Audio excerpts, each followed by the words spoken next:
Você que nos acompanha, em 1 minuto iniciamos essa live aqui na Mercado e Consumo em Alerta. Em 1 minutinho a gente inicia.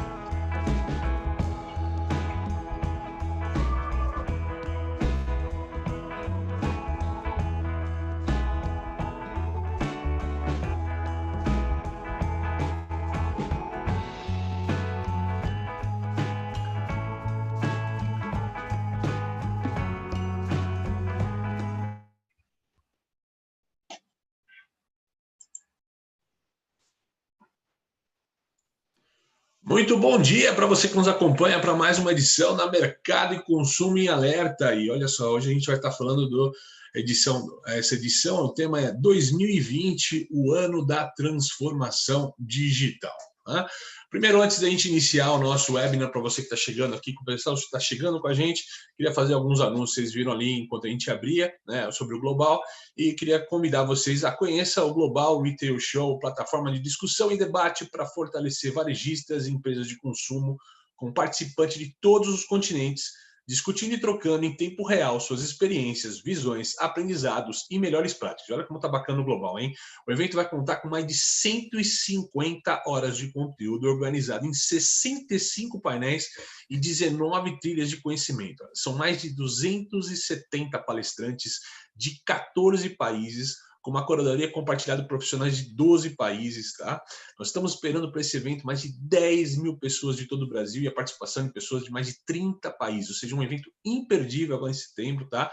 Só para você ter uma ideia, alguns dos nomes confirmados. Nós temos o Abílio Diniz, né, presidente do Conselho de Administração da Península, o Cândido Bracha, presidente do Itaú, Fábio Coelho, presidente do Brasil aqui da Google, o Ricardo Garril, Country Manager da Alexa, da Amazon, vai ser muito bacana o papo com ele, Flávia Bittencourt, da Adidas, temos o Roberto Fuchsberger, o CEO da Via Varejo, Juliana Azevedo, presidente da Procter Gamble, Liel Miranda, da Mondelez, José Roberto Meister, da Atacadão, entre outros ali. Vai lá, confere a lista inteira de palestrantes, ela está incrível, a cada dia novos nomes confirmados, você não pode perder, está fantástico. O evento vai ser de 13 a 19 de setembro, é um evento 100% digital, é importante colocar. Mais informações no site www.globalretailshow.com, tá? E você que está assistindo essa live aqui com a gente, tá? Não pode perder, tem um desconto incrível para você. É só entrar no site, na hora de comprar o seu ingresso, colocar alerta 10, tudo junto, tá? Você vai ter 10% de desconto.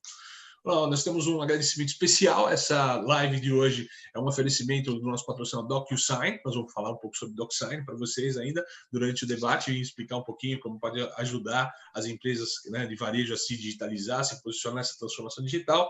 Mas antes de começar o debate, tá? Eu queria só passar uma orientação para vocês. Quem nos acompanha pelo Zoom, tá? Quem fez inscrição pelo Zoom, não pelo YouTube, tá? Existe um ambiente de perguntas e respostas aqui, que é o Q&A, o Q&A, né? De perguntas e respostas na parte de baixo do seu monitor. Como vocês podem perceber, a gente não tem um chat aberto, então todas as perguntas são feitas pelo Q&A, nossos moderadores vão estar selecionando as perguntas e mais ao final do debate a gente vai estar abrindo essas perguntas para os nossos debatedores, tá bom? Também, se você quiser estar assistindo pelo YouTube, pode deixar lá também a sua pergunta também, a gente vai tentar selecionar algumas perguntas que estão vindo pelo YouTube. A função de levantar a mão do Zoom está desabilitada, então realmente só temos esse Q&A aberto, tá? E por volta das 9 da manhã a gente vai abrir uma enquete para vocês de transformação digital, querendo entender um pouquinho a participação de vocês e a percepção de vocês nesse momento. Bom, eu sou o Caio Camargo, eu sou sócio-diretor da Gouveia Tech, unidade de negócio do Grupo da Gouveia Ecosystem, o novo nome do Grupo Gouveia de Souza, né, referente a questões de tecnologia. Comigo aqui, moderando esse painel hoje, está Eva Lazarin. Eva, bom dia. Bom dia, Caio. Bom dia, Paula, André, Marta, todos que estão nos assistindo. Tá um prazer aqui com o convite pelo Caio para estar junto aí, para trocar. Eu vou mais perguntar, eu sou de tecnologia há mais de 30 anos aí, fundadora da BenQ, né, uma empresa que potencializa pessoas através de tecnologia digital. Então, um assunto acho que o Caio escolheu a dedo ali na Gouveia, né, que é um assunto que eu gosto. E, enfim, apesar de que as pessoas que estão aqui, elas vão drivar muito o meu conhecimento aqui. Eu estou muito curiosa aí com vocês que devem estar com a gente assistindo agora essa live. Maravilha. Bom, conosco hoje debatendo temos Paula Pascoal, Andréa Dedo, Marta Gabriel. Paula, bom dia. Bom dia, tudo bem? Muito bom estar aqui com vocês. Obrigada pelo convite, Caio, Marta, Eva, André. Vamos ter um bom bate-papo para começar essa sexta-feira. Paula, fala um pouquinho da PayPal para a gente, por favor. PayPal, eu acho que é uma das poucas empresas que nesse momento acabou vivendo um momento de grande aceleração nos seus números. É a maior carteira digital do mundo, presente em mais de 200 países, é tida como a primeira fintech do mundo, a veterana do Vale do Silício. Maravilha. Conosco também, hoje está aqui André Adedo, né, o Head Latam de Business Development da DocuSign. André, bom dia. Bom dia, Caio. Bom dia a todos. Tudo bem? Fala um pouquinho para a gente da DocuSign. A DocuSign seguiu um pouquinho essa linha da Paula, né, da PayPal. A gente conseguiu ser muito acelerado pela situação que a gente vem vivendo. A gente permite com que as companhias formalizem seus processos de forma eletrônica. Então, todo mundo precisa continuar assinando contrato, assinando documentos, e a DocuSign, nesse momento, ela se tornou vital para as companhias, para que possam continuar operando, né? Então, a gente conseguiu também ter uma aceleração nesse momento estranho e difícil que a gente está vivendo, né? Um novo contexto, sem dúvida nenhuma, né? E por isso que nós vamos debater ao longo aqui dessa história, como é que a gente trabalha com esse contexto novo. E também participando com a gente hoje aqui, Marta Gabriel. Marta Gabriel, bom dia. Bom dia, pessoal. Prazer enorme estar com vocês aqui. Paula, Eva, Caio, André e com todo mundo que está junto com a gente, né? Vamos discutir. Aqui só tem o povo que está sendo alavancado, né? Pelo momento, o povo que está bem, mas a gente tem o povo que dá ambiguidade dos momentos atuais, né? Algumas coisas são super boas para alguns, e eu também estou trabalhando que nem uma louca. Todo mundo que trabalha com digital em algum grau e consegue exercer, aumentou bastante o trabalho. Então, prazer enorme estar aqui com vocês. Eu tenho certeza que vai ser um papo delicioso. Maravilha. A Marta, inclusive, que é escritora, né, Marta? Tem livro novo aí sendo relançado agora, é isso? Gente, ó, deixa eu convidar, né, já que a gente está aqui, lança hoje à noite, tá? É a segunda edição, na realidade, 10 anos, edição comemorativa. Esse livro é best-seller, e a gente fez uma live, a gente está fazendo uma live interativa, que o povo entra... A gente fez uma fila de autógrafos online, digital, né?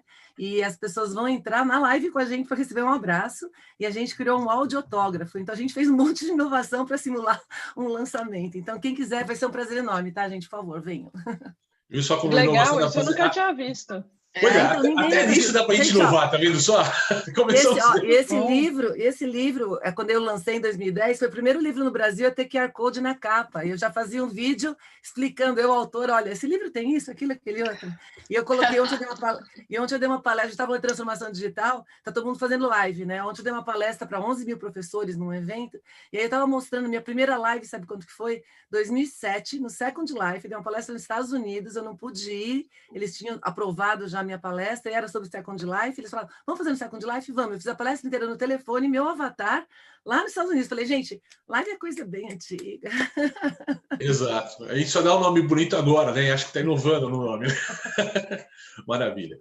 A gente tem iniciado esses debates, tá? Realmente eu pedi uma introdução rápida para vocês, mas eu queria me aprofundar um pouquinho no tema. Eu queria colher de vocês um pouquinho o lado humano da conversa, né? Entendendo com vocês como é que foi o baque, né? A gente falou, né, dos dois lados, quem está sendo alavancado e quem está sendo atingido por todo esse contexto, né? Mas eu queria entender de vocês, como pessoas e como empresas, como é que foi essa situação de pandemia para vocês, como é que foi a resposta, né, o tempo de resposta de vocês. Queria começar essa conversa com o Adedo. Adedo, como é que foi para você o André Adedo, e como é que foi para a DocuSign todo esse processo? Bom, Caio, vamos lá. Pergunta que cabe bastante tempo de discussão, né? A DocuSign, a gente absorveu de forma rápida, apesar de ser algo bastante complexo, porque você muda o dia a dia das pessoas, porque o nosso modelo de operação ele já permitia um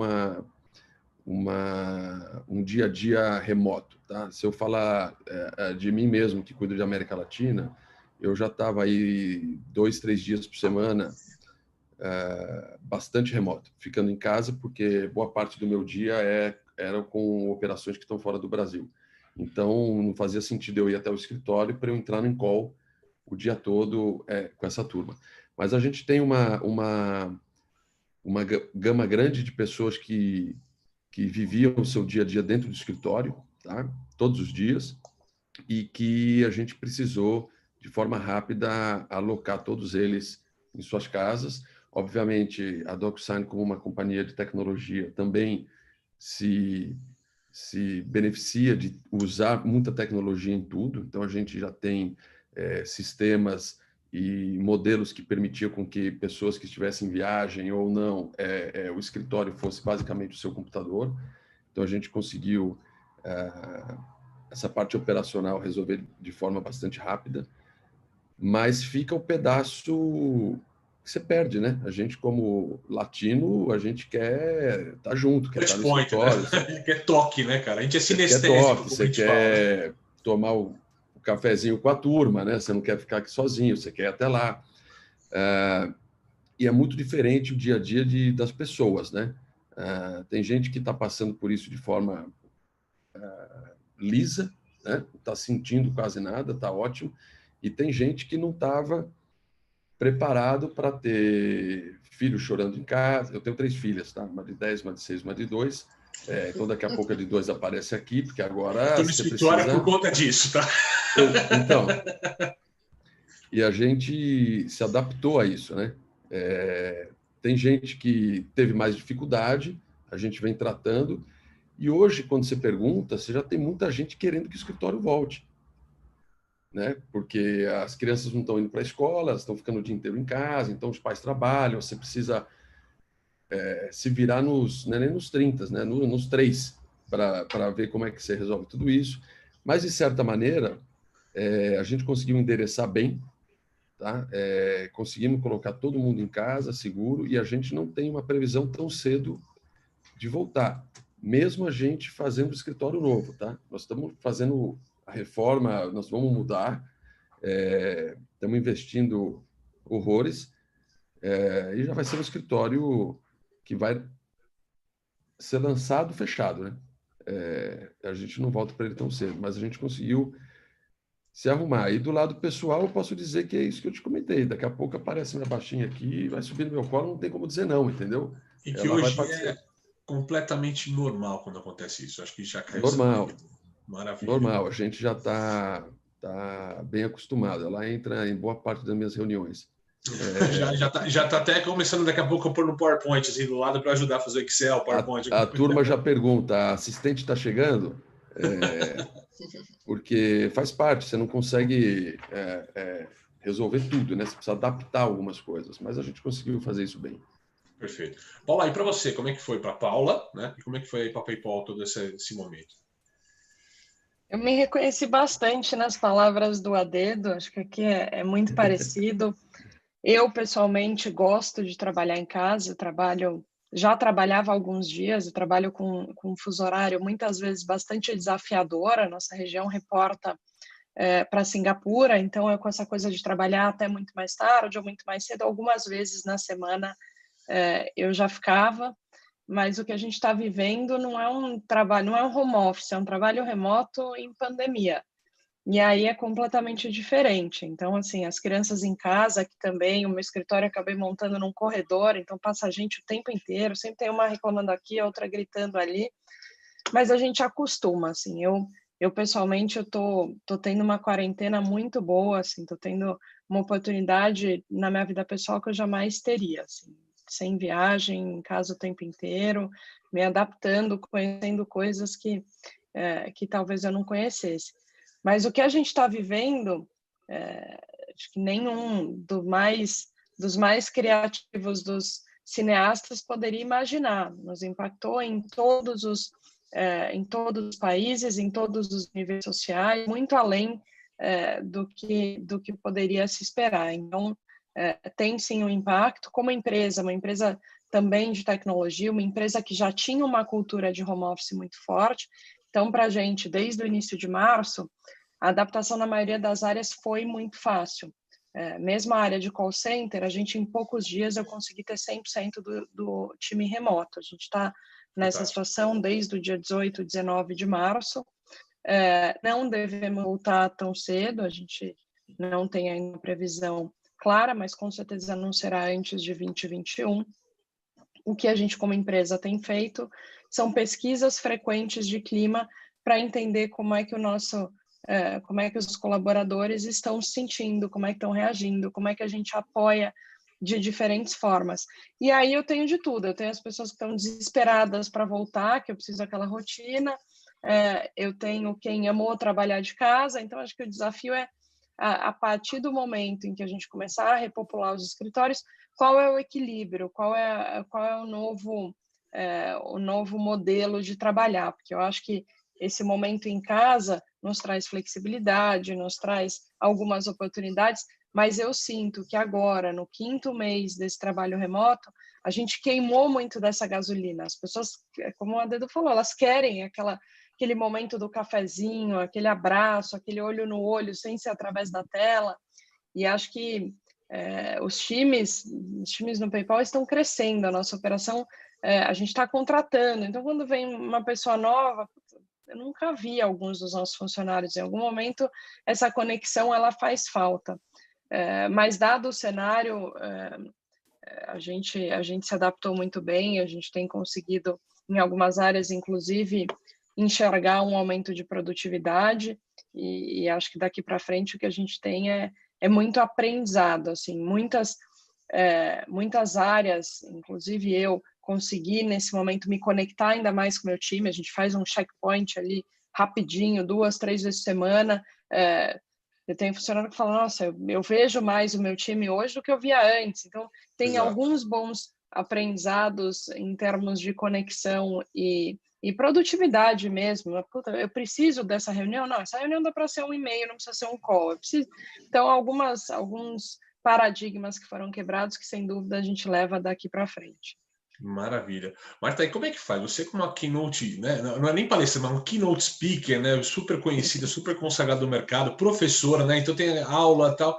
Para você é um baque, né? Saiu presencial e 100% nessa conversa, né? Então, na realidade é estranho, porque assim, eu sou hiperdigital, né? E eu brinco que mesmo eu sendo hiperdigital, eu não ia no meu escritório. A gente tem escritório, óbvio, porque tem toda uma estrutura de apoio para tudo que eu faço. Então, o povo ia para o escritório, eu não, eles tiveram que passar para casa, a gente fez essa transformação. Mas como a gente é digital de origem, a transformação deles foi mais fácil que a minha, por incrível que pareça. Porque quando eu estava aqui em São Paulo, tanto que eu sempre brinquei que eu só compro pijama e roupa de palestra, né? Porque é o que eu usava. E quando eu estava aqui em São Paulo, eu só fazia reunião sem câmera. E aí a diferença é que a gente está vivendo um momento extremamente atípico. Quando parou, eu fazia 4 viagens por semana. E aí, quando parou, você tem que estar em casa direto. Então, aquelas pausas, e assim, como eu sou uma tarada para trabalhar, eu escrevo também, eu comecei a trabalhar num ritmo, que aliás eu estou nesse ritmo, de 15 horas por dia. E aí, quando você vê isso, chega uma hora que você está dando o choque. Eu não tenho filho pequeno mais, meus filhos são grandes. Aí tem o outro lado, eu falo que todo mundo está sofrendo em algum grau. Quem tem filho pequeno é porque você tem que se adaptar com as crianças correndo. Quem não tem filho pequeno, que é o meu caso, que meus filhos são casados, moram longe de mim, não vê filho. Então é horrível também. Então eu tenho vários espaços, eu comecei a comprar um monte de coisa, eu vi o mercado alavancando. Então no primeiro momento é um baque, que você tem que mudar a rotina mesmo com a parte de eventos, com o restante, mas no segundo momento você aumenta muito a produtividade. E hoje eu acho que o desafio que eu estou passando é muito mais de equilíbrio, porque isso não é o normal do ser humano, não é, a gente é social, gregário, a gente precisa do toque para que a gente desenvolva oxitocina, várias coisas, né, no nosso organismo. E aí a gente está no momento que antes era muito presencial, e agora ele está no polo oposto, que é só digital e a gente enclausurado. Eu estou sentindo muita falta de ver pessoas, então, que nem eu falei, ontem eu dei uma palestra para 11 mil pessoas, na segunda-feira para, sei lá, mais 10 mil, que era outra universidade, um grupo enorme, eu não vi ninguém, eu não vi ninguém. Então eu faço na frente da câmera, e antes, quando eu saía de um evento com esse grau, as pessoas vinham abraçar, tirar foto, tinha aquela energia toda que te leva para um outro patamar de hormônios, né, de tudo. Então é um desafio, é diferente, mas que nem todo mundo que está aqui são empresas que o digital era fácil. O que eu senti bastante, alguns clientes sofrendo muito, porque muitos dos meus clientes são da área de evento, então, apesar dos eventos continuarem, as agências, os intermediários, eles, num primeiro momento, um baque enorme. Então, iluminador, as empresas cortaram os eventos no primeiro momento. Então, Estrutura, né? A estrutura do evento em si, né? E é bem interessante até a gente falar disso, porque eu achei que ia demorar mais. Até na primeira semana de pandemia, segunda, eu fui a primeira pessoa a fazer o café filosófico online, até por causa da minha experiência com digital, acho que eles falam, Marta, você vai ser a primeira, né? E já na primeira semana, a gente já Café estava filosófico, discutindo... para quem não conhece, é aquele evento da CPFL, né? Isso, exatamente, é o café filosófico. Aliás, eu era curadora, não sou ainda, o evento vai acontecer só que ano que vem agora, do café filosófico para falar do futuro. Olha só que é uma coisa que parece, né? Assim, aí o que acontece? O primeiro, a gente estava com a curadoria toda pronta, os episódios iam acontecer na CPFL lá em Campinas, é a segunda vez que eu participo com eles. Na sexta-feira, quando parou tudo, aí eles mandaram notificação para o café filosófico, aí eles fizeram em casa uma versão comigo para falar de futuro, né? E agora mudou, a gente para o ano que vem vai falar de outro futuro, porque acelerou os futuros em algum grau. E até é interessante falar, porque a Paula falou que tinha... eu tenho certificação de futurista pelo Institute for the Future, né? E essa coisa de traçar cenários é muito, muito interessante e importante. E a gente tinha esse cenário de uma pandemia iminente. O problema é que o ser humano, ele nega. O ser humano, ele não quer um cenário desses. Então, por mais que a gente saiba que isso estava iminente, e a gente sabe que pode ter uma outra pandemia pior do que essa, a gente nega. Então, coisas boas da pandemia, que eu acredito que, para mim, foi excelente, que minha casa virou estúdio. Eu tenho 10 ambientes de estúdio aqui, eu faço tudo sem sair de casa, tá uma produtividade enorme. Mas, de maneira geral, a população entendeu que é exponencial, não precisa mais explicar. A pandemia explicou que é exponencial. Então, o tempo que eu gastava de tecnologia para explicar o que é exponencial não tem mais, isso foi ótimo. E a outra coisa, a gente teve uma aceleração de alguns processos que foram muito bons para o cenário pós-pandemia, né? Então, o meu escritório, a gente é uma empresa pequena, na realidade, que gira em torno da minha marca, né? A gente está alugando escritório. A gente não vai voltar mais, a gente já passou por um outro... todo mundo já está bem assim, a gente já trabalhava uma grande parte assim, é assim que vai ficar. O time da Gouveia, peço que feche o microfone aqui do Marcos Gouveia no momento, se estiver escutando a gente, para não escutar esse dói de alugar escritório, viu? Mas a última consideração, só posso fazer uma última consideraçãozinha, que é como o que eu fiquei impressionada, até quando eu fiz as primeiras, né, semanas, eu achava que ia demorar mais. Como realmente o ser humano se adapta, cara. É incrível, eu vi os professores que nunca tinham dado uma aula online se adaptaram, os negócios, a cadeia de eventos inteira. Tem eventos agora que o pessoal está fazendo com chroma key e com a tecnologia para palco virtual. Fantástico, fantástico. Sim. Então, assim, o ritmo de adaptação, eu fiquei encantada. Eu comecei até a amar mais a humanidade, né? Falei, a humanidade é mais legal ainda do que eu achava. E considerando... tem duas coisas que a Marta comentou que eu concordo muito, assim, a questão da gente estar trabalhando mais é um absurdo, assim, a gente não tem aquela pausa de são 1 hora, 1 hora e meia de almoço, não acontece. Não tem fronteira, né? O prato está na frente do computador. Jantar, tudo, as pessoas estão dentro da sua casa o tempo inteiro. Você final de semana, feriado, não existe fronteira. Às vezes eu não sei se eu estou dormindo, se eu estou com fone, se eu estou sem fone, aquela coisa que a gente já não tem mais essa linha que separa. Não tem o almoço e não tem o trânsito, né? Você tinha uma hora indo, uma hora vindo, pausa, você tinha né? almoço, tinha umas 3 horas por dia. Agora não tem mais. Não tem pausa. E a coisa da gente não aceitar, eu não estou nem entrando na questão da futurologia, que aí acho que não tenho conhecimento para falar. Mas, pô, estava, assim, tão nítido o que estava acontecendo com a China, o que aconteceu com a Itália, ia chegar. E não, a gente estava tranquilamente, todo mundo investindo na bolsa, todo mundo viajando no carnaval. Era muito óbvio que isso ia nos impactar de uma forma pelo menos parecida, se não muito maior. Então, acho que eu confio, assim, concordo muito com o que você colocou. A gente sabe que vai acontecer, mas a gente prefere acreditar que não. Não, a gente é especial, Deus é brasileiro, aqui não vai pegar. Então, acho que a gente fica um pouco nessa negação que mais atrapalha do que ajuda num momento como esse. Mas acreditar que ia acontecer, Paula, é também ter que trabalhar mudança na cabeça, né? E aí ninguém quer, porque estava tudo funcionando, não estava? Estava tudo bem, né? Não era legal 1 hora de trânsito, 2, mas estava funcionando. De repente você tem que mudar, você não quer, né? Ninguém quer. Mas eu acredito até, André, que o nosso instinto ele foi ativado agora para essa questão. Eu me sinto mais alerta nesses momentos agora. Eu estou tentando prever mais coisas do que a gente previa. Então, não sei se esse medo ele vai um pouquinho... É um ensinamento, um aprimoramento que a gente vai ter. E eu concordo assim, com a Marta, as pessoas se adaptaram de uma maneira assim, que você não imaginava. Eu sou uma pessoa que tenho 3 décadas na área digital, ou um pouquinho mais até, e eu pensava que ia demorar. Eu me senti, nossa, eu corri atrás de gente que eu pensava que não ia se adaptar. Foi uma coisa impressionante. E vendo a adaptação das pessoas, da sociedade como um todo, e a Paula falou assim, estamos em centenas de países, né? Porque não é nem dezenas, é centenas, né?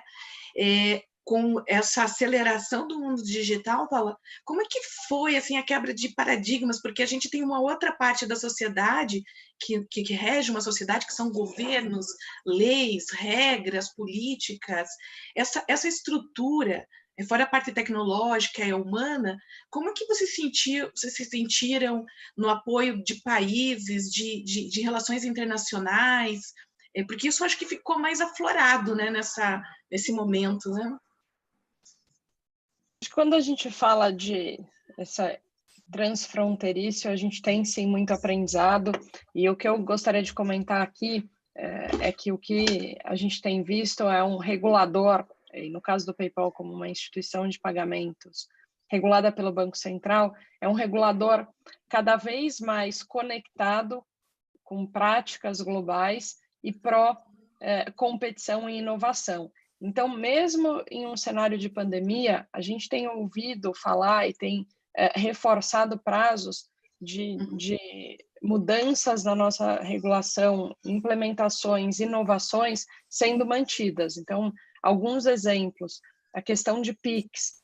A gente tem agora em novembro, a partir do dia 16 de novembro, o pagamento instantâneo, ou garantia de recebíveis, coloca mais uma camada de segurança, todo esse ecossistema digital, ou ainda usando o benchmark de outros países, Open Banking, Lei Geral de Proteção de Dados, são algumas iniciativas que mostram cada vez mais o que eu estou vivendo aqui hoje no Brasil, replicando situações parecidas na Europa, nos Estados Unidos. Então, acho que, conectado à sua pergunta, eu vejo um papel muito forte do regulador, Eva.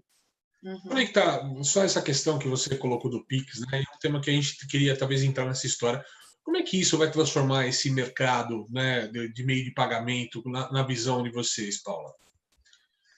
Acho que existem todas as iniciativas que eu citei, elas chegam para trazer um produto mais completo para o consumidor. Elas querem trazer a chance de escolha.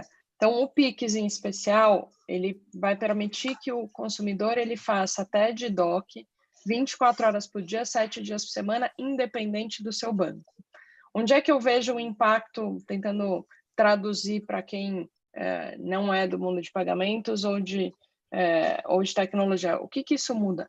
Muito provavelmente, o Pix ele vai tomar um espaço que é hoje ocupado pelo boleto, no relacionamento com o e-commerce.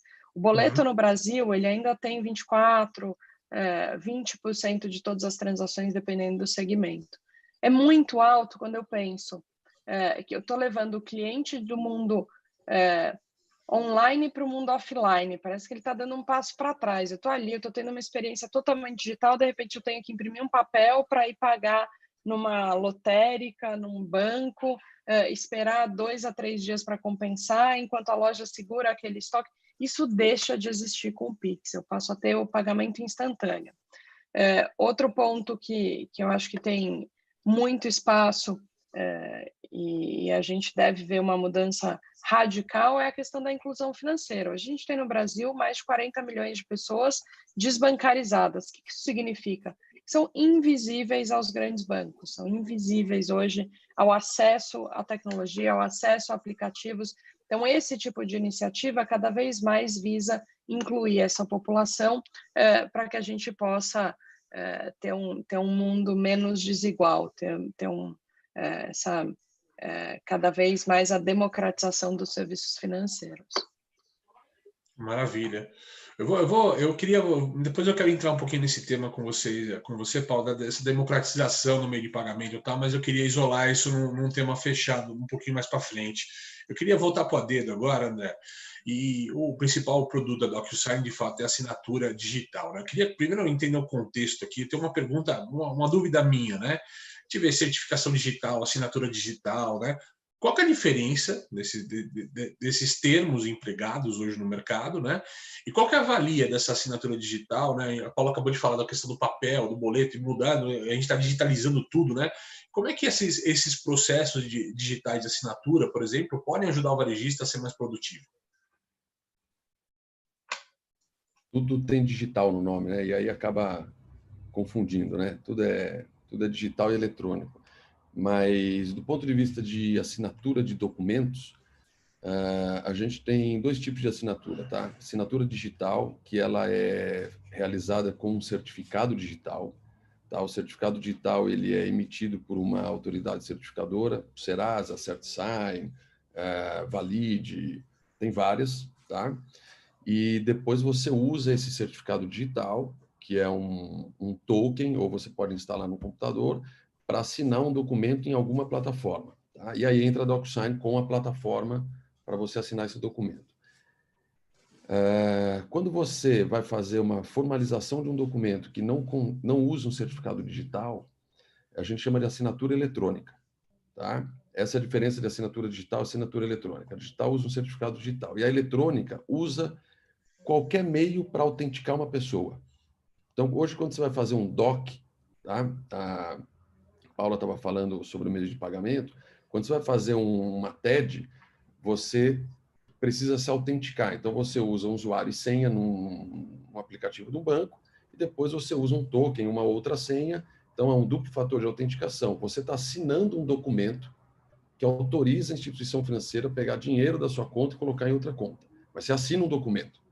Tá? Ele pode talvez não ter um formato de um contrato que a gente está acostumado, como se fosse um papel ali dizendo, né, que você pode fazer a transferência, mas você está assinando o documento. Isso é assinatura eletrônica. Ambos modelos, tá, eles têm validade jurídica. O que muda entre você escolher um modelo e mais níveis de autenticação, até o uso de um certificado digital, é o risco que está envolvido aquele negócio. Tá? Legalmente falando, tudo tem valor jurídico. O acordo verbal tem valor jurídico. Tá? Eu sempre falo, se eu te vender meu telefone aqui por R$500 para você me pagar amanhã, a gente não precisa fazer um contrato por isso. Só que se você não me pagar, eu te entreguei o telefone, onde fica a dificuldade? Em provar que a gente fez esse acordo. Mas ele tem valor jurídico. O acordo verbal tem. Tá? Então, quando você vai para o eletrônico, o primeiro nível de formato de assinatura, tá?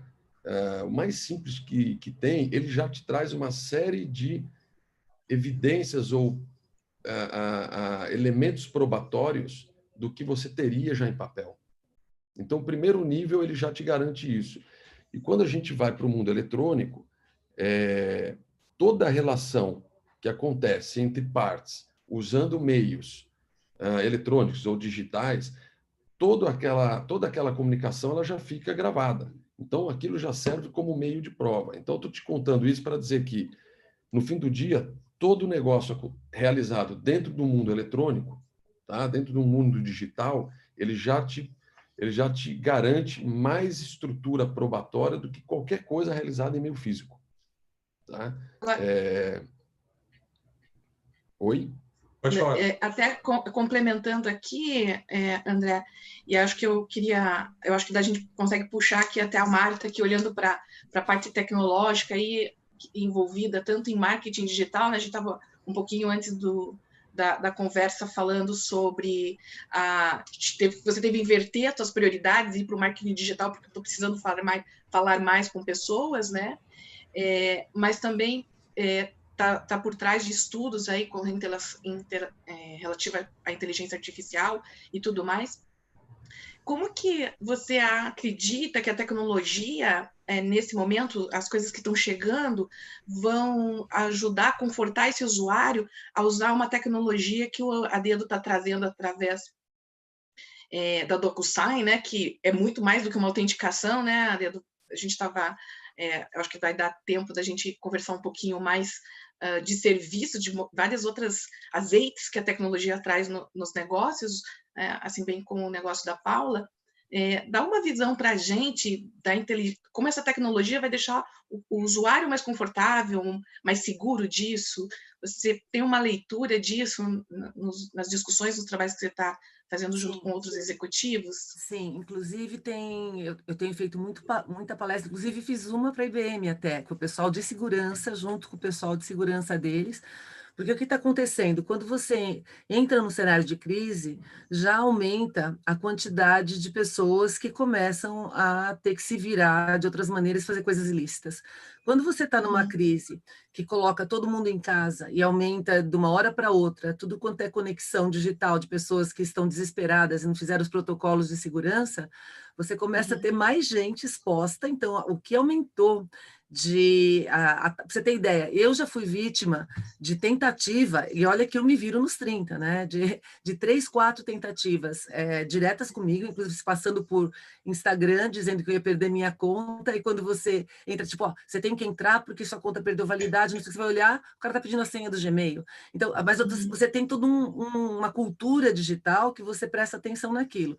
Então, tá tendo muito mais ataque, tem gente que entra em contato com os meus seguidores, dizendo que eu vou fazer uma palestra gratuita, e se eles se cadastrarem não sei aonde, eles ganham, e o cara está, na realidade, hackeando coisas deles também. Então, gente que tem feito eventos, principalmente quem muito, está mais em evidência, tem muita gente acontecendo isso, bastante tanto reclamação. que eu sei disso porque eu sou super acessível, eu falo mesmo com o público, né? O pessoal adora isso, eu respondo, e eles entram em contato comigo. Marta, alguém da sua equipe entrou em contato comigo porque... Não é, a gente começa a divulgar. Mas então, isso tem gerado um awareness maior, porque as pessoas, as empresas, inclusive, começaram, os executivos, a prestar atenção, porque o povo está em casa, tem 2 questões principais.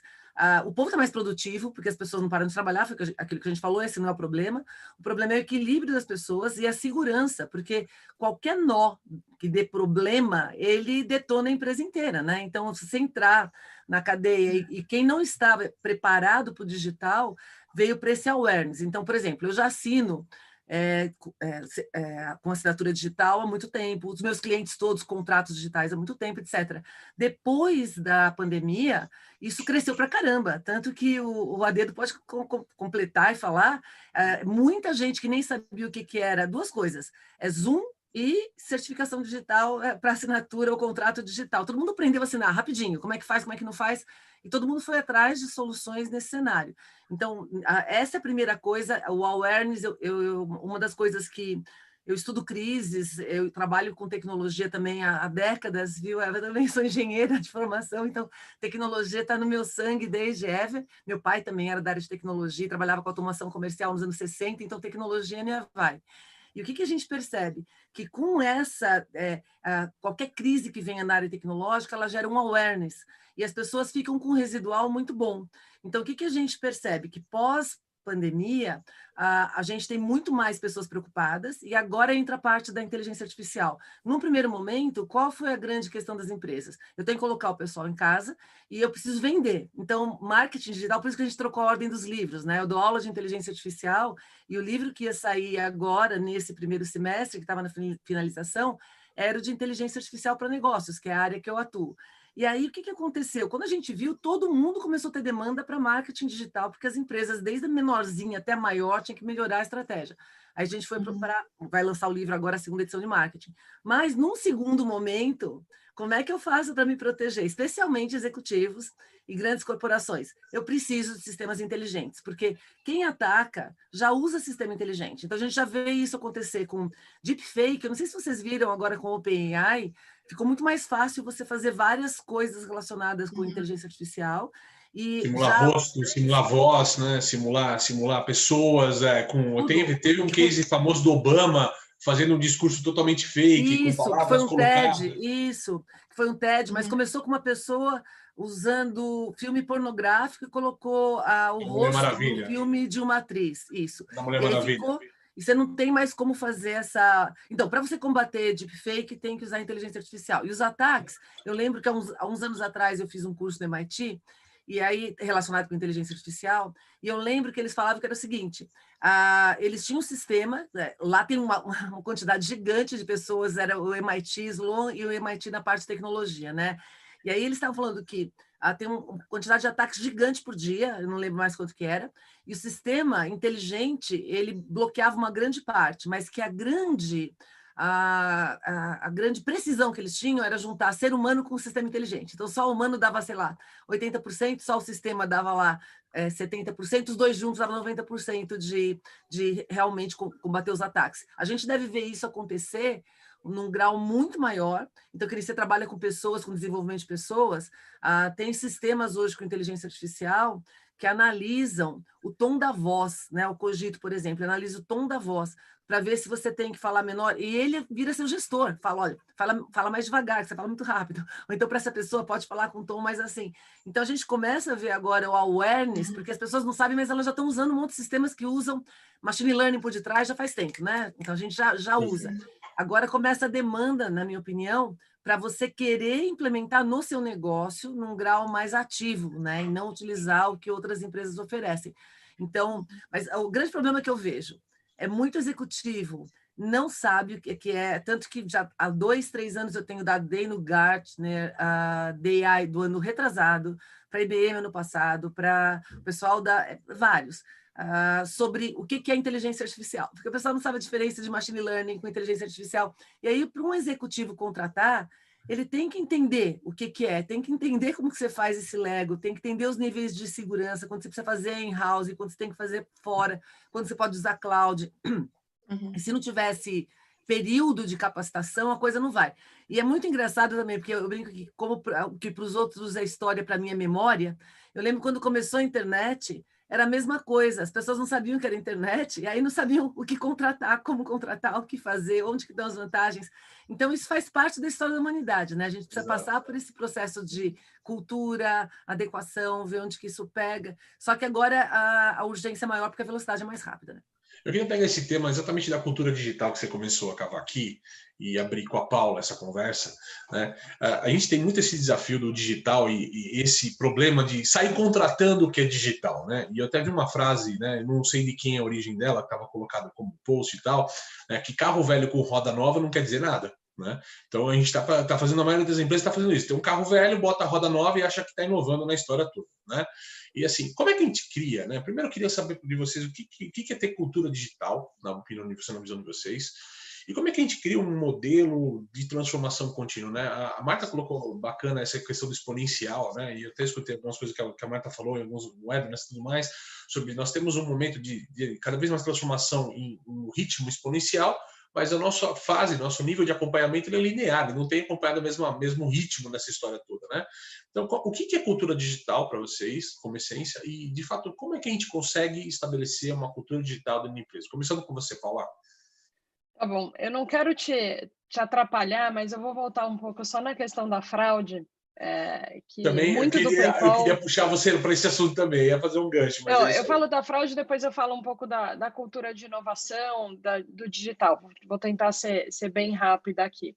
Só vou fazer uma questão. Eu uso o PayPal há muitos anos e eu sempre usei o PayPal, vê se eu estou certo, exatamente como um meio entre eu e o pagamento seguro. Né? Eu sempre entendi o PayPal como uma defesa para o meu pagamento. É isso mesmo?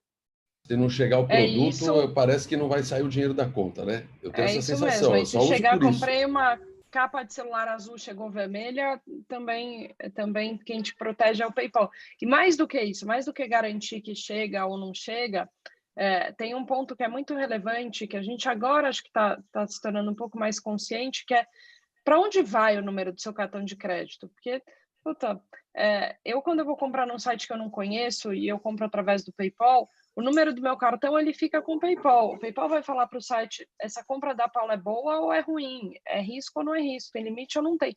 E aí eu coloco uma camada de segurança para quem compra e para quem vende. Então, quem comprou não recebeu ou recebeu diferente, sabe que quem está protegendo é o PayPal. E quem vendeu, se por algum motivo tiver um chargeback ou qualquer coisa do tipo, quem garante o recebimento daquela compra é o PayPal. Então, isso é super importante. Mas eu nem ia aqui ficar falando do PayPal, eu ia falar um pouco do quanto que no momento que a gente vive, numa crise, aumenta o número de tentativas de fraude online. Então, acho que o surto do Covid-19, ele aumentou muito o nosso uso e dependência da internet. Então, ele dá aos hackers mais oportunidade de enganar as pessoas com ataques de malware ou phishing. Então, tem um relatório do Google que ele mostra que tinham 150 mil sites de phishing ativos em janeiro de 2020. Esse número aumentou. Para quem não sabe o que é phishing, é a fraude via telefone. Tá? Só para a gente colocar o termo aqui. Eu via telefone, eu vi e-mail, mas até comum. Você manda um link, pede um código. Então, esse número aumentou 50% em fevereiro, foi para acho que 293 mil, e em março aumentou 350%. Então, aí que eu faço a conexão do quanto é importante, em especial no momento de vulnerabilidade, a questão da segurança. A gente precisa buscar empresas que estejam comprometidas em continuamente investir, que é o que a Marta falou, a tecnologia ela não para, e ela não para o fraudador. Então, vou trazer alguns exemplos aí que são até assustadores de como a gente já está evoluído nessa situação. Quando você faz uma compra através do celular, por exemplo, eu não vou olhar como era, eu antes do PayPal era head da FINAC, então eu tenho ainda aquela vivência, aquela memória da aprovação de uma transação online, olhando qual é meu CEP, o nome do meio da minha mãe, o meu CPF, para ver, essa é a Paula. Não, hoje, quando eu compro pelo celular, o que eu vou olhar? A inclinação que eu seguro o aparelho, qual é a força que eu coloco no meu dedo, qual dedo que eu uso, e a rapidez com que eu digito. Esses dados, a gente cruza, em média, 83, 84 campos para falar, a Paula é a Paula. E eu preciso tomar essa decisão em 2 segundos. Eu estou ali com o cara abastecendo o carro ou pagando uma corrida no Uber, na 99. Eu não tenho tempo de falar, deixa eu fazer uma checagem manual, ligar, conferir. Não, é na hora. A tecnologia ela precisa ser muito rápida. Então, achei que foi muito relevante trazer a questão da fraude, do quanto a gente deve tomar cuidado.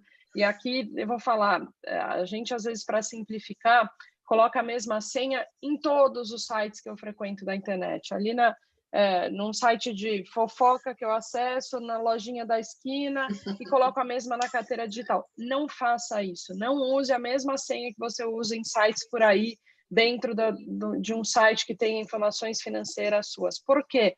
Porque no momento que um site é invadido, talvez tenha certificados mais simples de segurança, justamente porque não trabalha com transações financeiras, a primeira coisa que um fraudador faz, ele entra naquele site, pega o e-mail e a senha e vai testar em outros ambientes que você tenha o cartão gravado ou que tenha uma carteira digital. Então, para todo mundo que tiver assistido, cuidado tenta. Eu sei que é chato, que é difícil, que a gente cada vez tem uma senha mais complexa e atualiza, mas tenha esse cuidado, principalmente nos sites que você tem informações pessoais e financeiras, coloca uma senha diferente. Fantástico. Mudar de assunto, como é que a gente vai para a cultura digital? E aí, quando vai para a cultura digital, eu vou citar outro dia, eu li essas coisas que a gente recebe o tempo inteiro por WhatsApp, Instagram, tinha uma fotinho que perguntava quem foi o responsável pela transformação digital na sua empresa, o CEO, o CIO ou o Covid. Então, o que a gente vive também no momento tem o lado positivo, esse momento fez com que as empresas acelerassem muito a sua transformação digital. Quem pensava em vender online dali a alguns meses, anos, em 2, 3 dias, precisou colocar um site de pé. Quem não tinha o time trabalhando remoto, precisou criar essa cultura dentro da empresa. Então, acho que a gente tem que olhar também esse lado positivo de o quanto a pandemia acelerou. O PayPal tem acho que o privilégio, uma das poucas empresas que pôde nascer muito grande. Então, o PayPal começou dentro do eBay, cresceu muito dentro do marketplace, foi comprada pelo eBay, e em 2015 a gente decidiu fazer o spin-off das 2 empresas, se tornaram 2 empresas independentes, para que cada uma pudesse focar no seu principal negócio. Então, o eBay competindo com grandes varejistas, marketplaces nos Estados Unidos e o PayPal com pagamento. Por que eu contei essa história? Porque em 2015 a gente teve a chance de criar uma empresa com valores novos, uma empresa já com 20 mil funcionários, com valor altíssimo de mercado, conseguiu nascer com quais são os valores que a gente quer que crie a nossa cultura, qual é o nosso propósito como empresa. E inovação é um dos nossos principais valores, hoje são 4, inovação, inclusão, colaboração e bem-estar. E para conectar com essa questão da cultura digital, eu queria falar da inovação. Como é que acontece a inovação no PayPal? E aqui, para não me alongar muito, eu queria falar de 2 pontos que eu pessoalmente considero principais. Eu não tenho hoje, dentro do PayPal, uma diretoria de inovação. Não tem uma vice-presidência que só olha inovação.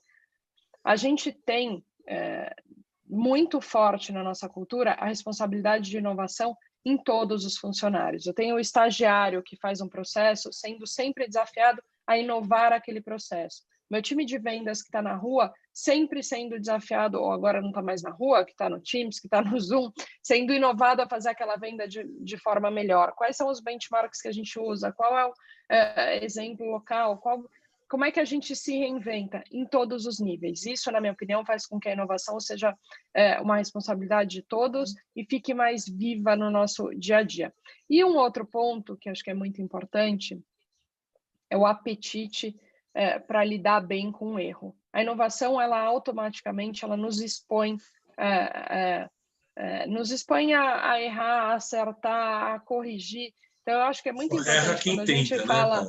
Quando a gente fala sobre inovação, ter essa visão que muitas vezes a gente vai estar exposto a não entregar o melhor, mas a chance é de corrigir e estar sempre melhorando. Então, esse acho que é um ponto importante da inovação.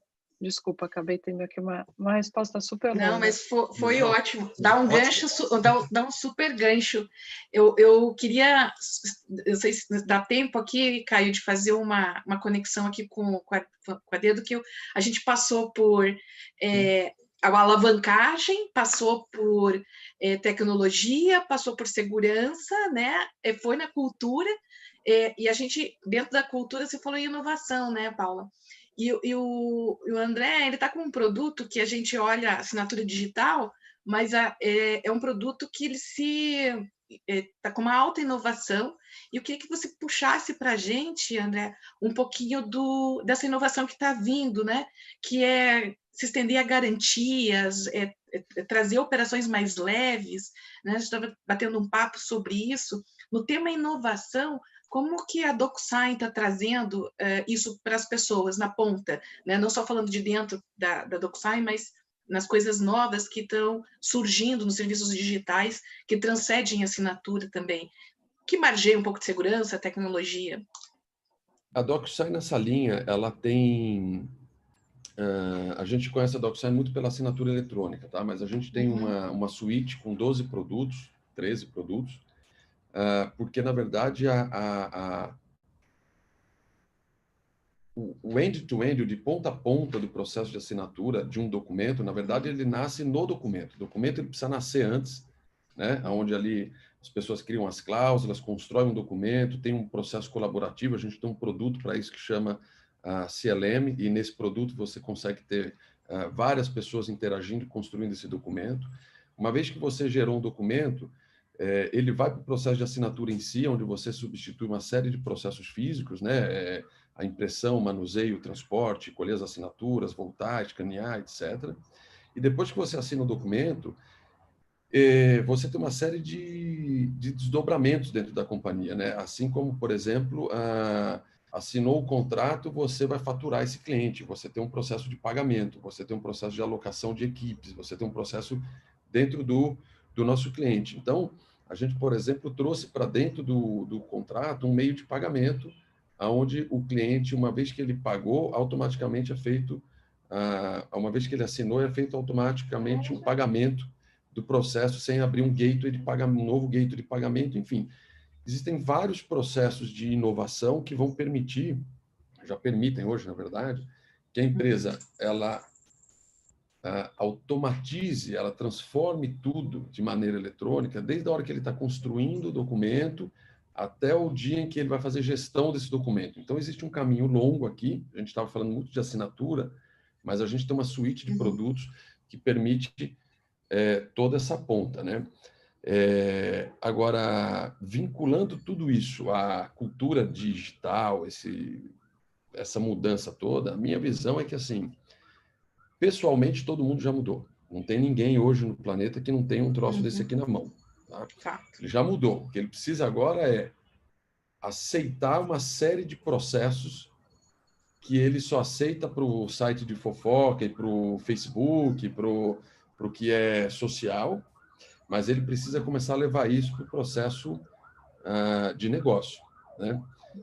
E a gente assistiu, por conta da pandemia, uma série de empresas que tinham dúvidas culturais nessa transformação, que ainda negava, falava, olha, não, esse negócio do DocuSign, assinatura eletrônica, eu estou achando isso muito avançado para mim. No segundo dia da pandemia, o cara ligava e falava, me libera agora, porque eu estou travado, não consigo contratar, não consigo demitir, não consigo assinar com cliente, com provedor ou com fornecedor. Então, esse cara que vem negando essa mudança de processos, essa situação fez com que ele precisasse implementar, adotar de forma desestruturada. Então, o que eu acho é que, pelo que eu vejo no dia a dia, no mercado, as companhias podem até não tomar decisão agora, mas elas precisam estar abertas a entender o que está acontecendo, o que tem de recurso disponível, como isso seria aplicado dentro da sua companhia, ela começar a fazer um trabalho, se ela entende que ela não está pronta hoje, mas ela precisa começar a desenhar, porque amanhã, quando tiver a segunda pandemia, um processo, um modelo diferente do que nós estamos vivendo, mas que impacte o negócio, esse cara já tem um pouco da linha desenhada, porque a gente vem assistindo pessoas e áreas e empresas que precisam implementar de forma rápida, não estavam preparadas, e por conta disso o processo deles deu uma parada de 2 meses, os caras ficaram sem operar, né? Faltou a tal da resiliência, né? Como a gente fala tanto, né? Que é aquela força que faz você mudar nessa história toda, né?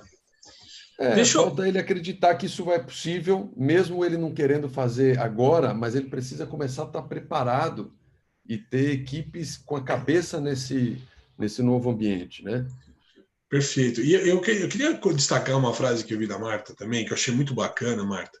Quando você fala, usando esse contexto da tecnologia, já que a transformação tecnológica é o tema, né, de hoje dessa conversa, mas eu quero que você conte um pouco essa história sobre taxista, tá?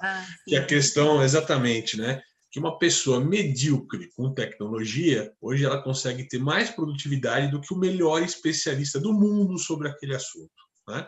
Isso mesmo, é uma frase que eu falo em palestra, mas posso só falar uma coisa antes? Eu tenho que. Claro. É porque o resto do pessoal fica falando, né? Aí eu vejo, a Paula falou umas coisas interessantes, depois o Adedo. Vamos fazer um ambiente aberto, nós conversar. A gente estava nesse toque para todo mundo ter um pouquinho de espaço para a gente ordenar, mas isso aqui é uma conversa aberta. Eu tenho um problema crônico que assim, eu explodo se eu não falar.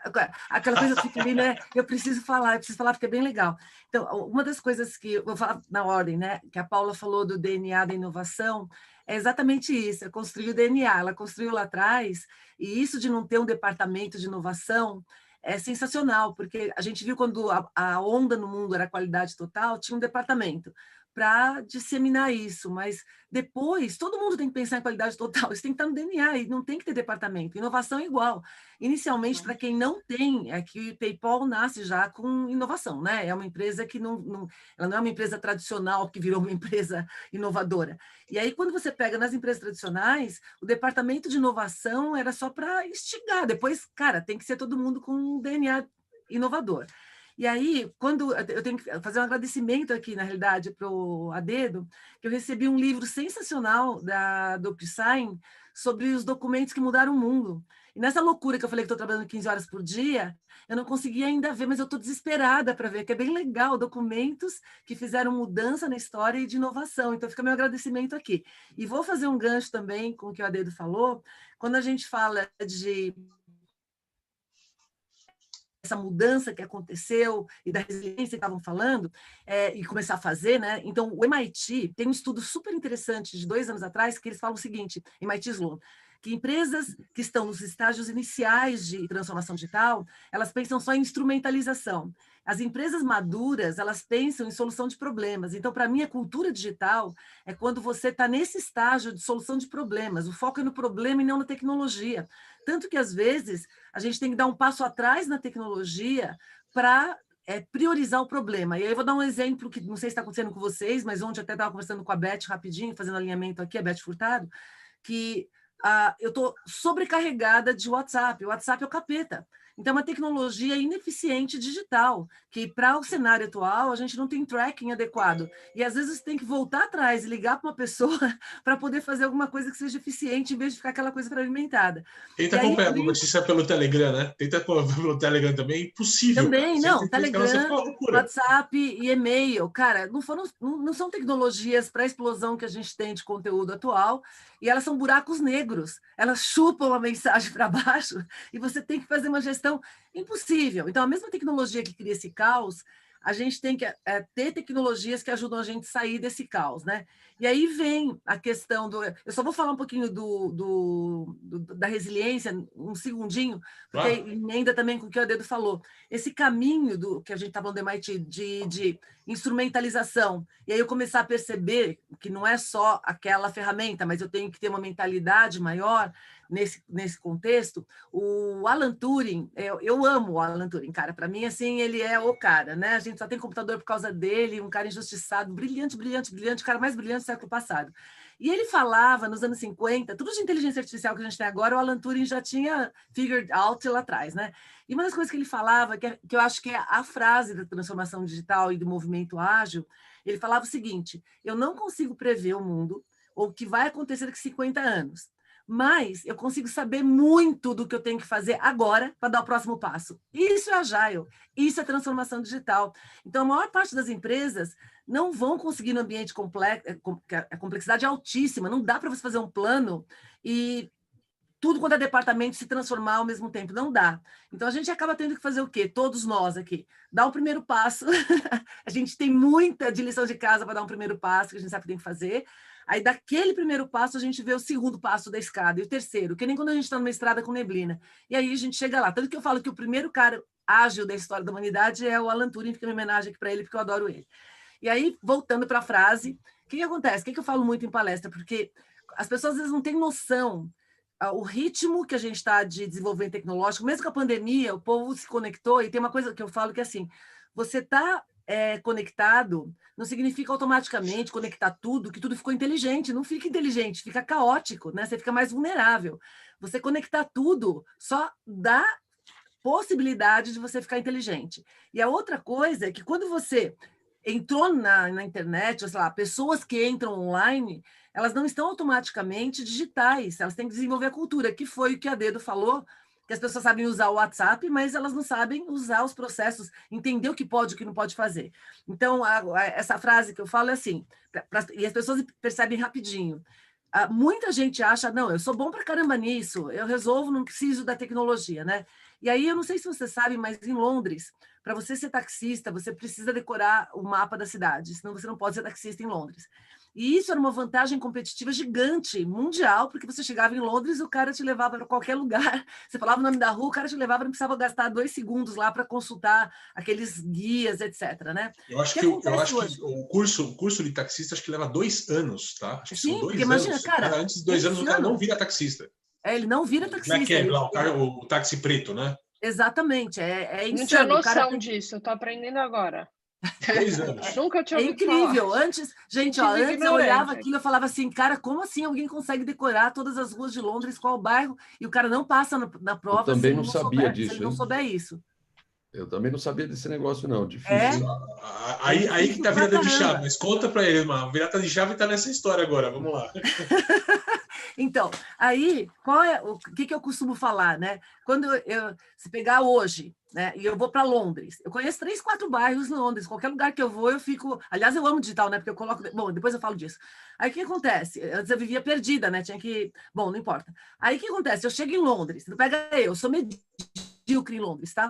O Quem faz a melhor rota? Eu medíocre em Londres, com um aplicativo de trânsito tipo Waze, ou o taxista mais expert em Londres, sem nenhum aplicativo? Ele vai se ferrar. Então, o que eu falo muito em palestra? Que um vendedor, por mais que ele seja fera, se pegar um garoto que acabou de entrar, ele nem tem nada do negócio, mas ele pegou tecnologia melhor, que Nutri-Lead, que ajuda ele a tomar decisão, que faz um coach com ele ganha do cara mais expert que não usa isso. Agora, quando você usa toda a sua expertise humana em cima da melhor tecnologia, não tem para ninguém. Aí a gente pega o sistema funcionando da melhor maneira possível, né? Depois eu vou mandar para vocês, meu último TEDx foi em outubro do ano passado, e eu falo desse sistema. Ser humano e tecnologia formam um sistema inteligente desde sempre. E aí, quando um vai automatizando, a gente tem que fazer o que a tecnologia não faz, né? Aí a gente começa a afinar esse sistema de ligação. Por isso que uma pessoa mediana ou medíocre, empoderada com tecnologia, ela é muito melhor. Lembrando que medíocre não é xingamento, né? Porque muita gente acha que medíocre é ofensivo. Medíocre é mediano, isso, né? Vem de é médio, mediano, mas pessoa você sabe normal, que essa tá? frase é muito interessante, Caio, porque a primeira vez que eu falei uma pessoa medíocre, papapá, o povo ficou bravo comigo. Eu falei, gente, medíocre é uma pessoa mediana. Eu sou medíocre num monte de... Graças a Deus, ninguém tem competência. Sim. Se a gente for falar de inovação aqui, a gente tem que ser medíocre num monte de coisa para a gente poder ser inovador nas que interessam. Ótimo. Eu acho que esse gancho... Eu gostei que você falou... Desculpa, pode falar, Paulo. Não, eu gostei que você deu o exemplo de taxista, porque eu sempre uso eles como um case sob uma ótica completamente diferente, mas já que a gente está falando de inovação, eu acho que cabe aqui. Essa aceleração que a gente viu para o digital, seja para a assinatura de um contrato ou para o pagamento, no momento que essa experiência é boa, a gente não volta atrás. A gente não vai voltar, eu quero pagar a minha comida em dinheiro. E o exemplo que eu uso são justamente os taxistas. No final de 2013 e 2014, era impensável eu pegar um táxi e pagar com qualquer outra coisa que não fosse o dinheiro físico. E em pouquíssimo tempo, com a chegada dos aplicativos, com a mudança, inclusive, na legislação, hoje é impossível você ir na Faria Lima, na Avenida Paulista, esticar o braço e pegar um táxi. Pior ainda pensar em pagar em dinheiro, até porque eles são obrigados a terem no carro, se não for através do aplicativo, a máquina do cartão de crédito. Então, isso que a gente viu acontecendo com os taxistas e com a mobilidade como um todo, a gente vê hoje acontecendo muito forte em gasolina, com o Shellbox, com a Abastece Aí, cada vez menos a gente vai querer sair do carro para pagar, vai ali na loja de conveniência e paga. Não, quando eu trago a experiência para o digital, se ela for boa, se ela for segura, não faz sentido eu voltar atrás. Então, eu acho que a gente vai ter impactos imensuráveis e irretornáveis de tudo isso que a gente vive hoje. Só um comentário. Só antes da gente continuar a tônica, a tônica aqui, a gente tem uma enquete para chamar. Eu vou chamar a enquete, vou deixar o pessoal perguntando, a gente retoma aqui a conversa, tá? Então, a nossa enquete do dia aqui é: qual o maior desafio de sua empresa em relação ao digital? Tá? Aí é múltipla escolha, né? Então, implantar o digital como cultura em uma empresa, encontrar e adequar ferramentas, operações e processos de maneira digital, encontrar talentos que estejam alinhados com o pensamento digital, dispor canais de forma digital atendendo a demanda do mercado ou se comunicar com o mercado de forma digital, tá? Enquanto a gente está rodando essa enquete aqui no background, a gente continua. Adê, você vai fazer uma colocação?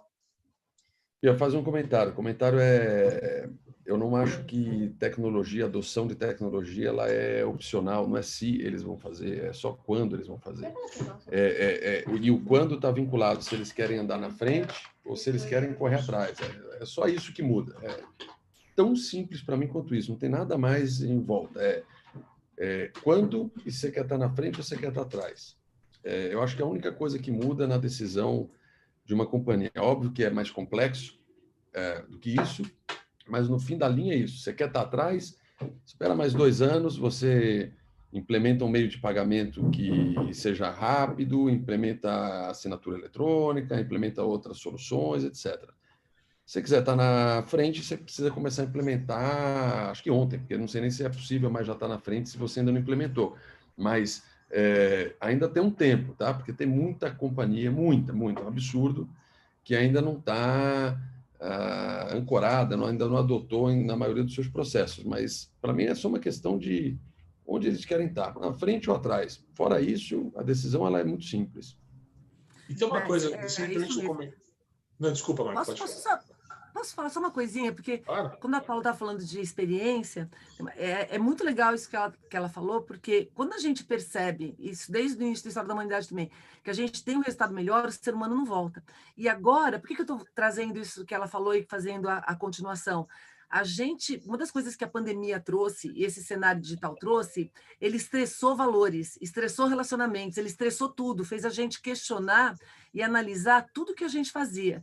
E aí, o que a gente quer agora? A gente percebeu aonde o presencial faz falta, a gente acabou de falar isso no começo, e aonde o digital era muito melhor e as pessoas tinham resistência. Então, a gente vai agora na busca da melhor experiência.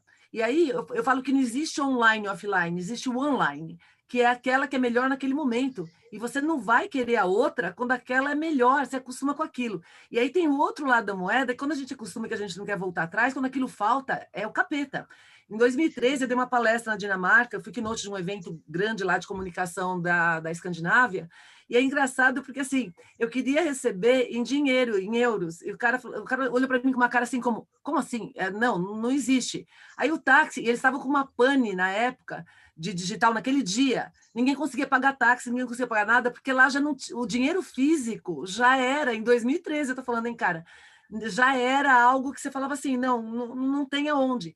E isso para mim era, como assim? Eles não têm dinheiro circulando, é só plástico, tanto que lá já era dinheiro plástico desde a época, e uma pane no país, nada funciona. E o táxi já não funcionava, ninguém tinha como pagar. Como, lógico, não tem a dimensão de complexidade que tem o Brasil, eles se resolvem, se viram, etc. Né? Mas é bem legal, a experiência, depois que você adquire, você não quer voltar atrás. E isso regula pessoas. Dentro do microcontexto desses 3, 4 meses que a gente está vivenciando, né, muita gente teve problema, não vou citar a marca, mas com aplicativo de delivery de comida no Dia dos Namorados, né? Então, assim, teve uma pane no sistema que não aguentou o overload da conversa, né? E aí é o que você falou, fica sem. O bacana, só fazendo uma questão que a Adriana puxou aqui, que eu acho legal para complementar, na minha experiência de varejo, olhando mais o varejo, né, havia sempre essa conotação do varejista, né, como líder do seu negócio, esperar o outro fazer, para o outro quebrar a cara, para ele depois entrar numa coisa mais consolidada. Eu acho que esse é um momento importante, que esse mindset está mudando, né, das empresas, de fato, abrirem os seus caminhos e não correr o caminho do outro, né? E aí uma coisa importante que sempre fala, se você está imitando o outro, o máximo que você vai conseguir é chegar até onde ele chegou, né? Nunca superar ele o outro. É seguida. Encerrando a nossa enquete rapidinho aqui, só para fazer a leitura dela, né? Então, para o pessoal que está no YouTube não consegue acompanhar essa tela que a gente está vendo agora, tá? Então eu vou ler aqui os termos que estão. Mas a gente perguntou qual foi o maior desafio de sua empresa em relação ao digital, qual tem sido o maior desafio. Para 54% das pessoas, é implantar o digital como cultura, né? Então a dificuldade não é de fato colocar algo digital na empresa, mas colocar o digital como cultura na empresa, tá? Segundo mais votado aqui, 38% é dispor canais de forma digital atendendo a demanda de mercado. Obviamente a gente está falando de um contexto que venda está muito forte nesse momento. 23% é encontrar e adequar ferramentas, operações e processos de maneira digital. 15% empatados aqui, encontrar talentos, né, alinhado com esse pensamento e se comunicar com o mercado de forma digital. Tá? A gente costuma chamar, o pessoal da Infra está pronto aqui o Insight, a gente costuma chamar uma pequena tela de insights aqui de todo esse debate que a gente fez, antes da gente fechar aqui uma roda da final, né, com os principais insights aprendizados. Pode compartilhar, pessoal, com a gente aqui? Tá pronto aí? Vamos lá. Só estou esperando aqui a resposta enquanto o pessoal está fazendo aqui. Que a Cris falou, tá pronto o insight. Estou esperando aqui só. Bom, mas enquanto a Cris coloca aqui, deixa eu fazer uma anotação em relação ao resultado lá da cultura digital, né? O Brasil, né, ele está com os líderes muito afinados com a transformação, com a maturidade digital. É impressionante a liderança. O maior gap que alguns estudos estão apontando é que os times estão precisando. Então, acho que agora a tarefa aí dos líderes, o que me parece, é descer, né, no chão de fábrica, na operação, e colocar mais isso na conotação. Mas eu acredito que essa cultura ela já está acontecendo pela vivência aí do home office e de outras ocasiões que empurraram aí o momento aí do digital, inclusive dentro das empresas, né? Pode seguir com os insights aqui, Eva. Pode ler os primeiros insights aqui para a gente. Então, tá bom. E aí, nesse cenário, até a gente abriu um artigo essa semana falando sobre isso, né?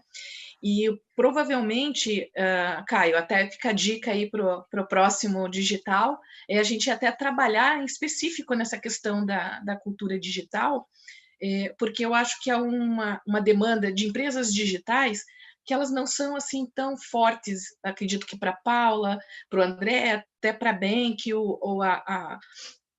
que a gente tem porque a gente tem essa vivência, né? Mas mesmo nós, acho que talvez no processo de gestão, de integração com processos operacionais, a gente vê várias oportunidades de melhoria. E eu acho que isso vai entornar e viabilizar mais ainda a transformação digital, no Brasil em especial, né? Porque o digital é um pouquinho, dentro dos times lá fora, um pouquinho mais maduro. Eu não sei se a Paula observa bastante isso aí no dia a dia, de falar com as subsidiárias, nas integrações aí internacionais dos times da PayPal. Maravilha. Bom, nossos insights aqui, então, primeira questão aqui, ó. Empresas de tecnologia que já tinham uma cultura de trabalho remoto adaptaram-se com facilidade a essa nova realidade. Ainda assim, para alguns foi desafiador conciliar o trabalho com as rotinas da casa. E já existe uma expectativa de voltar ao trabalho presencial. Mesmo quem já tinha uma rotina de trabalho remoto, precisou encontrar um novo equilíbrio. É muito fácil trabalhar 15 horas por dia sem pausa e nem perceber. O Pix vai permitir que o consumidor faça TED Doc a qualquer hora, independente do seu banco. Isso deve tomar o espaço ocupado pelo boleto, que ainda representa cerca de 24% de todas as transações no e-commerce. Isso democratiza os serviços financeiros, inclusive para a população desbancarizada do Brasil. Com o aumento de volume nas transações online e consequente aumento das tentativas de fraude, o usuário está mais alerta para ter uma camada extra de segurança nessas transações, desde os meios de pagamento até assinaturas digitais. Quanto mais níveis de autenticação numa transição, maior segurança jurídica. Houve aumento de interesse dos executivos sobre machine learning e inteligência artificial, grandes aliados na segurança digital. Começa a haver uma demanda para implantar esses conceitos no negócio de forma mais ativa. E, por último, a inovação deve ser responsabilidade de todos os funcionários, todos os níveis devem trabalhar pensando no que pode ser melhor e ter apetite para aprender com os erros, certo? É o último mesmo? Fechou? Para acessar esses PDFs, assim, esses takeaways que a gente criou, tá? Os links para você acessar depois essas lives que estão acontecendo, inclusive as lives anteriores da Mercado de Consumo Alerta, conhecer o portal de notícias do Mercado de Consumo e também ter a agenda das próximas lives que a gente está executando. Não deixa de entrar aqui nesse link, ó, biolink.com/MC em alerta. É .co, não é .com, tá, pessoal? Que é de company, ok? Muito obrigado. Eu queria fazer uma rodada final aqui. Marta Gabriel, para o pessoal que está aqui assistindo a gente, e qual que é a conclusão que a gente tem? Como é que o cara começa a acelerar esse processo dele de digitalização do negócio ou de transformação tecnológica? Um encerramento rápido. A pessoa tem que entender do próprio negócio. Eu brinquei assim, ó, quanto mais complexo, mais a gente tem que back to basics, né? Sou engenheira, primeira formação, você volta, quem você é, quem é seu público, onde eles estão, o que você tem que fazer, matriz de priorização, que é uma das técnicas sensacionais que a gente utiliza para avaliar esforço versus impacto de cada atividade que a gente tem, escolhe uma e vai fazendo. Educação em metodologias ágeis, abraça a tecnologia, compra drone, compra medidor de cérebro, tradutor universal, faz isso ser parte, e se tiver que dar uma linha, né, para resumir o que eu falei, erro não é ponto final, é vírgula. Erro, quando ele dá feedback, ele dá a rota para a gente desviar, né? Então, ele dá o caminho, só não pode errar de novo, tá? Então, uma vez é bom, 2 vezes melhor não. Maravilha. Paula, suas conclusões aqui finais. Como é que uma empresa pode começar a buscar os processos digitais ou usar o PayPal para digitalizar alguns processos de pagamento de forma mais adequada? A Marta falou muito bem de conhecer sua empresa, mas eu iria além. Tentar, apesar de todo o desafio que a gente encontra nesse momento, encontre também o lado positivo. O que eu posso tirar de todo esse momento que é tão disruptivo. O que eu vou levar daqui para frente? Eu tenho claro qual é o propósito da minha empresa, porque quando a gente tem um propósito, tudo fica muito mais fácil, é mais fácil incluir a inovação, é mais fácil ter valores claros, é mais fácil ter o engajamento do funcionário. Então, se eu puder falar alguma coisa, busque o positivo desse momento, sempre tem, por mais que à primeira vista pareça que não, e ouça o seu time é a sua melhor fonte de informação, é quem está na rua, é quem vai te ajudar a construir uma empresa muito melhor e muito mais forte. E se teu time não for, é porque teu time não está preparado para a transformação digital, né? E também reveja o seu time. Ótimo. Adendo, e qual é a tua conclusão final? Olha, para completar o que o pessoal falou e a gente não ficar repetitivo, eu acho que o que a pessoa ali pode pensar é em começar pequeno na área, tá? Se eles têm dúvida, você leva o conceito mais praticado nos Estados Unidos, que é o MVP, começa num pedacinho, não precisa estar perfeito, você precisa só começar. Começa pequeno, vai ajustando, vai fazendo o tuning, não precisa fazer como uma empresa grande que precisa implementar um processo gigantesco muitas vezes, mas ela mesmo assim começa num processo grande com um produto mínimo. Ela não precisa estar perfeito para ir para o mercado. Ela vai implementando e vai acostumando, vai treinando, vai aprendendo, vai melhorando, e depois de um período ela está com um processo bastante estruturado. Você não tem a necessidade de estar tudo maravilhosamente implementado para você pôr em prática. Você consegue colocar com o mínimo possível e se acostumando com esse modelo de mudança do físico para o eletrônico, sem um impacto muito grande, e você vai aos poucos, o seu time vai aprendendo, vai usufruindo dessas pequenas porções de melhorias do processo que você vai fazendo, e isso é suficiente para o cara fazer essa transformação que eles tanto precisam. E é legal colocar só, né, que isso, às vezes a gente fala em transformação, parece que a gente está falando só para gente grande, só para players muito grandes do mercado. E eu costumo usar uma metáfora para brincar disso, que o pequeno, ele não tem a inércia, ele tem menos inércia do que o grande. Então é mais fácil ele implantar isso de uma maneira mais rápida, como você está colocando.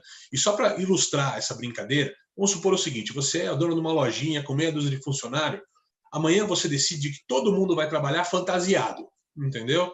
Rapidamente você faz uma comunicação, rapidamente você testa isso e rapidamente você coloca isso em prática. Se você tivesse 1000 lojas, com tantos 1000 funcionários que você tivesse, para rodar essa mensagem ia ter que ter programação, pessoas, gerentes, comunicações e tal, para fazer a mesma coisa. Realmente. E isso, quando a gente fala de tecnologia, os caminhos também são os mesmos, né? Para você implantar tecnologia numa empresa grande, a inércia é muito maior do que numa empresa pequena. Às vezes você comprar o serviço de uma startup ou fazer alguma coisa é muito mais fácil. E, Caio, a tecnologia está mais democrática, ela chega hoje em todas as pontas, né? Tinha-se um medo do pequeno, né? Tipo, isso não é para mim, mas ele já aprendeu que não. Eu acho que isso aí já está ávido. A ideia do André é muito boa, né? Trazer essa tônica, né? De quem veio de multinacional, MVP, eu acho que é uma siglinha que vai ajudar aí na vida dos pequenos também, ou de quem está começando, né? Às vezes nem tão pequeno, né? Só o começo por si só já se justifica. Muito bem. Bom, eu queria agradecer a todos pela live. Eu tenho uns agradecimentos finais aqui. Queria lembrar vocês, na próxima quarta-feira, tá? Tem uma nova edição dos nossos debates aqui, Mercado e Consumo. Marcos Gouveia vai estar recebendo o Marcos Bandeira de Mello, General Manager da Warner Bros. Consumer Products, e o Fábio Fátio, CEO da Lojas Renner, tá? Um papo imperdível, quarta-feira, também gratuito. É só se inscrever lá no biolink.com/msemalerta, tem todos os acessos para você. E na próxima sexta-feira, no dia 21, nós vamos ter a live A Gestão de uma Rede de Negócios no Novo Cenário. Os convidados são a Samira Bolson, head de varejo da Dengo Chocolates, é uma marca de chocolate fantástica, para quem não conhece, está fora do eixo Rio São Paulo e tal. Os caras estão inovando muito, está sendo muito bacana o trabalho do pessoal. Hudson Manzano, diretor de vendas do Grupo Samsonite, né? Indústria, indo para o varejo, de suma importância o tema nessa história toda. E a Fabiana Estrela, diretora proprietária da Estrela Franquias, ali, que é a Caverna do Dino, Barriga Verde, marcas conhecidas lá no sul do país, tá? debate muito bacana para vocês, tá? Então, agradecendo mais uma vez, né, DocuSign, patrocinador dessa live aqui hoje. Obrigado, André, obrigado. Agradecendo nossos debatedores, Marta, Gabriel, muito obrigado. Paula, obrigado. Eva, obrigado por estar comigo nesse desafio da gente moderar. Time inteiro do mercado de consumo, valeu, obrigado, pessoal da Gouveia Experience, obrigado. Parabéns, a gente espera vocês na próxima live, até quarta-feira. Tchau, pessoal. Prazer, gente, foi muito bom. Obrigado. Muito obrigada. Tchau. Obrigada, pessoal, adorei. Obrigada. Também, muito.